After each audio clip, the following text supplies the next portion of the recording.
UP में love जिहाद कानून लागू होने के बाद अब इस पर भी राजनीतिक जंग छिड़ गई है। एक तरफ भाजपा जहां इसे धर्मांतरण से जोड़कर देख रही है, वहीं समाजवादी पार्टी लव जिहाद कानून के खिलाफ है और इसे कानून के नाम पर लोगों को प्रताड़ित करने की बड़ी साजिश की बात कर रही है। फिलहाल उत्तर प्रदेश में इस कानून को अमली जामा पहनाकर इसे शनिवार को अंतिम रूप दे दिया गया है। उत्तर प्रदेश में धर्मांतरण संबंधी कानून शनिवार से लागू हो गया है। महामहिम राज्यपाल आनंदीबेन पटेल ने इसे मंजूरी दे दी है। राज्यपाल से मंजूरी मिलते ही यह अध्यादेश के रूप में यूपी में लागू हो गया है। उत्तर प्रदेश विधि विरुद्ध धर्म परिवर्तन प्रतिषेध अध्यादेश के मसौदे को राज्यपाल से अनुमोदन के लिए बुधवार को राजभवन भेजा गया था, जिनको उन्होंने 28 नवंबर यानी शनिवार को मंजूरी दे दी है। मंजूरी मिलने के बाद यूपी के डिप्टी सीएम केशव प्रसाद मौर्य ने कहा कि इस कानून की यूपी में जरूरत थी।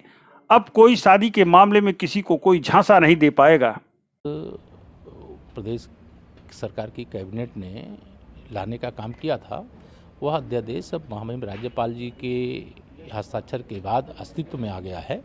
और अब उत्तर प्रदेश के अंदर कोई अपना नाम छिपा करके, कोई अपना धर्म छिपा करके, कोई अपना भेष बदल करके अगर किसी बेटी को, किसी बहन को अगर कोई अपने जाल में फंसाने और उसका उत्पीड़न करके उसको दुर्दशा में छोड़ने की बात सोचता था या करता था, तो अब उसके बुरे दिन आ गए हैं और उसको कड़ी कार्रवाई का अब सामना करना पड़ेगा। जो अध्यादेश है वो बहुत सोच समझ करके संविधान के दायरे में लिया गया। पूरे देश में पहला राज्य है उत्तर प्रदेश जिसने फैसला लिया है और जिसका परिणाम आने वाले समय में बहुत व्यापक होगा। सर, बीजेपी शासित राज्य में वो ले रहे हैं। देखिए, जो वोट बैंक की राजनीति करते हैं, जो बहन बेटियों की सुरक्षा को प्राथमिकता नहीं देते हैं, वह ट्रिपल तलाक का भी विरोध करते थे और वह इस प्रकार के फैसले का भी विरोध करेंगे। और इस प्रकार के फैसले का जो विरोध करने वाले हैं, उनको जवाब देने के लिए उत्तर प्रदेश की सरकार ने योगी जी की अगुवाई में एक तरह से बहुत बड़ा कदम उठाया है, कड़ा कदम उठाया है।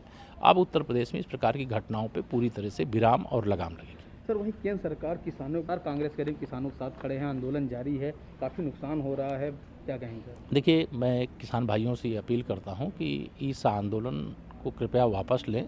और ये मैं किसान का बेटा हूं। देश के आदरणीय प्रधानमंत्री माननीय श्री नरेंद्र मोदी जी किसान का हित, गरीब का हित, मजदूर का हित, पिछड़ों का हित, आदिवासियों का, अनुसूचित जातियों का, या जो भी समाज में पीछे छूट गया है उसके जीवन स्तर को ऊपर उठाने के लिए जिसने ईमानदारी से देश में काम किया है और जिसका परिणाम आज आम किसान भी महसूस कर रहा है, आम जनता भी महसूस कर रही है, वह निश्चित तौर से किसान के नाम पर कांग्रेस यह शरारत कर रही है, साजिश कर रही है। और कांग्रेस किसानों की ना हितैषी कभी थी, न कभी हितैषी हो सकती है। कांग्रेस ने जब तक सत्ता थी सदैव किसानों का शोषण किया, किसानों पर अत्याचार किया, किसानों को कभी भी जो समर्थन मूल्य थे वो उचित नहीं दिया और जो समर्थन मूल्य तय किया उनके राज्यों में उसके अनुसार खरीद नहीं हुई। लेकिन भाजपा शासित राज्यों में माननीय नरेंद्र मोदी जी के द्वारा दिए गए निर्देश के क्रम में हमें किसान को ऊंचे स्तर तक ले जाना है, उसकी आमदनी को दुगना करना है, तिगुना करना है। तो उस दिशा में अब काम हुआ है। बहुत सारे किसानों की आमदनी भी बढ़ी है, उनका जीवन स्तर भी सुधरा है।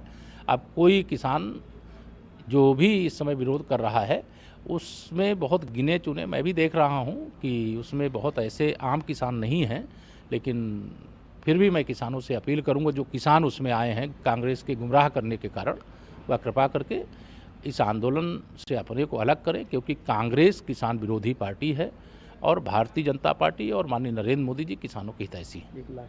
सर, कश्मीर के भविष्य रहा है, क्या कहेंगे सर, क्या उम्मीद है? मैं निश्चित तौर से कश्मीर का भविष्य तो उज्ज्वल होने की शुरुआत उसी दिन हो गई जिस दिन धारा 370 और 35 से हट गई।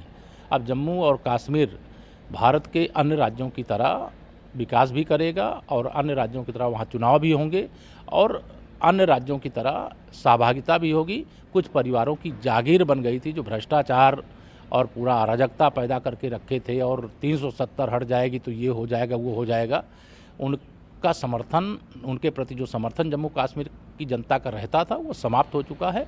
और जम्मू कश्मीर की जनता पूरी तरह से स्वतंत्र होकर के भारत के तिरंगे के आन बान शान के साथ खड़ी हो गई है और आज का चुनाव निश्चित तौर से लोकतंत्र को मजबूत करेगा। वहीं इस अध्यादेश की मंजूरी मिलते ही सपा सुप्रीमो अखिलेश यादव ने लखनऊ में शनिवार को समाजवादी पार्टी मुख्यालय में कहा कि उत्तर प्रदेश विधि विरुद्ध धर्म परिवर्तन प्रतिषेध अध्यादेश 2020 जनमानस के खिलाफ है। लव जिहाद के खिलाफ कानून के नाम पर लोगों को प्रताड़ित करने की बड़ी साजिश की जा रही है। उत्तर प्रदेश के पूर्व मुख्यमंत्री अखिलेश यादव ने कहा कि हम तथा हमारी पार्टी के नेता व कार्यकर्ता लव जिहाद कानून का विरोध करेंगे। इस विधेयक का समाजवादी पार्टी विधानसभा और विधान परिषद में पूरा विरोध करेगी। अखिलेश यादव ने कहा कि एक तरफ सरकार अंतर्जातीय विवाह के लिए 50,000 रुपए का आर्थिक सहयोग दे रही है और दूसरी तरफ इसके खिलाफ कानून बना रही है। ये कैसा नियम है? आप सुनिए अखिलेश यादव की बात।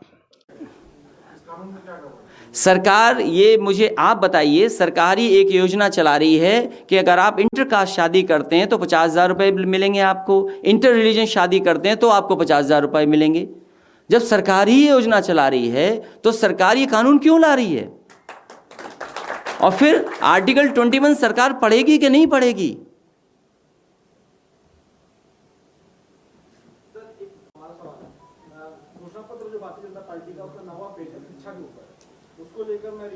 केवल 9 पेज पढ़े आपने। नवंबर को उत्तर प्रदेश कैबिनेट ने लव जिहाद पर अध्यादेश को मंजूरी दी थी। इसके बाद इसे राज्यपाल के पास पारित करवाने के लिए भेजा गया था। राज्यपाल आनंदीबेन पटेल ने आज इस अध्यादेश को मंजूरी दे दी है।